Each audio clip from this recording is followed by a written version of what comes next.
Assalamualaikum warahmatullahi wabarakatuh. Salam Bapak Ibu Guru hebat. Perkenalkan saya Awit Mahisi Darmasuti, mahasiswa PPG Prajabatan gelombang 1 tahun 2024.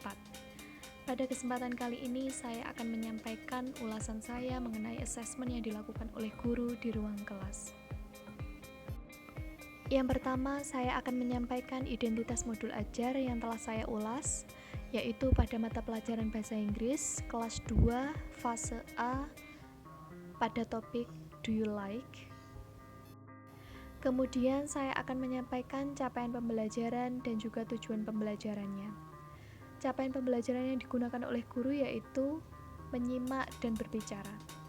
Di sini, peserta didik harus bisa menggunakan bahasa Inggris sederhana untuk berinteraksi dalam situasi sosial dan kelas seperti berkenalan, memberikan informasi diri, mengucapkan salam, dan selamat tinggal. Kemudian, peserta didik juga harus bisa merespon instruksi sederhana melalui gerakan tubuh atau menjawab pertanyaan pendek sederhana dengan kata-kata, frase atau kalimat sederhana. Kemudian peserta didik juga harus bisa memahami ide pokok dari informasi yang disampaikan secara lisan dengan bantuan visual dan menggunakan kosakata sederhana. Peserta didik juga harus bisa menggunakan alat bantu visual untuk membantu mereka berkomunikasi. Kemudian yang kedua adalah tujuan pembelajarannya. Pada pembelajaran ini, peserta didik harus mampu menggunakan kata tanya do you like kepada teman-teman, orang tua, dan guru menggunakan bahasa tubuh yang baik dengan ramah dan tepat. Kemudian alur tujuan pembelajarannya adalah siswa mampu mengatakan apakah kamu suka dalam bahasa Inggris. Kemudian siswa mampu menjawab pertanyaan dengan menggunakan yes or no. Dan siswa mampu menghasilkan pertanyaan dengan menggunakan do you like? Selanjutnya, bagian yang saya ulas adalah pada bagian assessment. Jenis assessment yang digunakan oleh guru adalah assessment formatif, kemudian bentuk assessmentnya adalah tes lisan. Dan juga di sini sudah saya cantumkan contoh kegiatan yang dilakukan oleh guru pada assessment ini. Yang selanjutnya, saya akan menjawab pertanyaan yang telah dituliskan. Pertanyaan yang pertama adalah bagian mana dalam asesmen tersebut yang menunjukkan kesesuaian dengan tahapan perkembangan peserta didik? Jelaskan. Menurut saya, anak pada usia 7-11 tahun berada di tahap operasional konkret. Peserta didik mampu untuk mengklasifikasikan benda-benda konkret.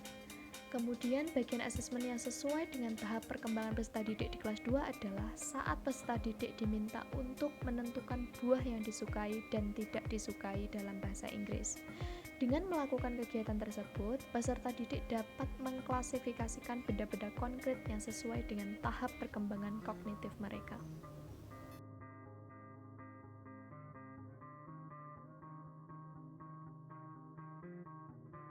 Pertanyaan kedua adalah bagian mana dalam asesmen tersebut yang menunjukkan kesesuaian dengan perlunya mempertimbangkan aspek lingkungan budaya dan karakteristik peserta didik? Jelaskan.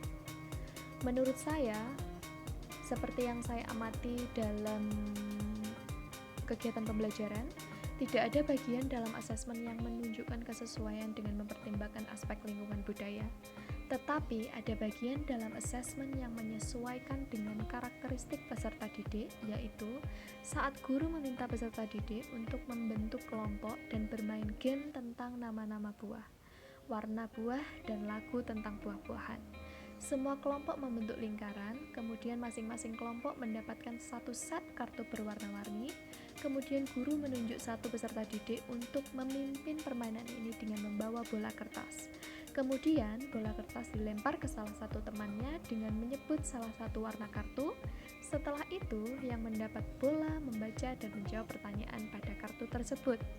Bola dilempar ke teman lain, dan seterusnya.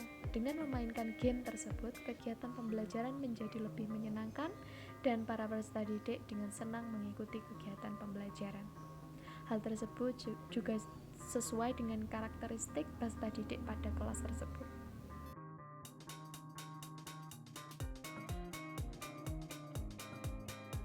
Kemudian pertanyaan ketiga adalah bagian mana dalam asesmen tersebut yang menunjukkan kesesuaian dengan kemampuan peserta didik? Jelaskan. Menurut saya, pada bagian yang meminta peserta didik untuk menyebutkan nama buah yang disukai dan tidak disukai, guru memberitahukan bahwa peserta didik akan melakukan kegiatan dengan temannya tentang menanyakan buah-buahan yang mereka suka atau tidak suka menggunakan kalimat dalam bahasa Inggris, do you like? Kemudian dengan melakukan kegiatan ini, guru dapat mengukur kemampuan peserta didik sampai sejauh mana tujuan pembelajaran tercapai secara individu. Dengan kegiatan ini juga peserta didik juga diberikan kebebasan untuk berpikir dan menunjukkan sejauh mana kemampuan peserta didik.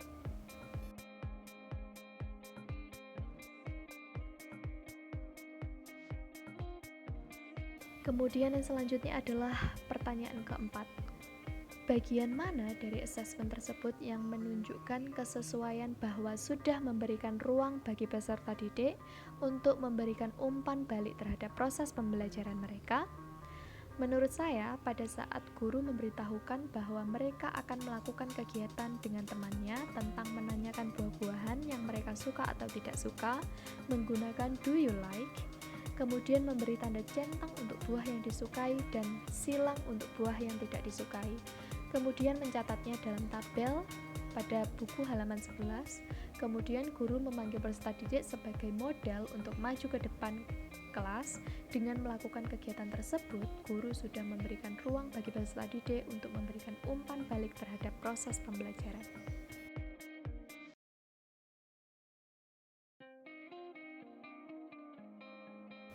Yang terakhir adalah, jika Anda menjadi guru di kelas tersebut, hal apa yang ingin Anda tingkatkan untuk lebih memaksimalkan efektivitas asesmen dengan memperhatikan tahapan perkembangan peserta didik, lingkungan budaya, dan karakter peserta didik, serta kemampuan peserta didik.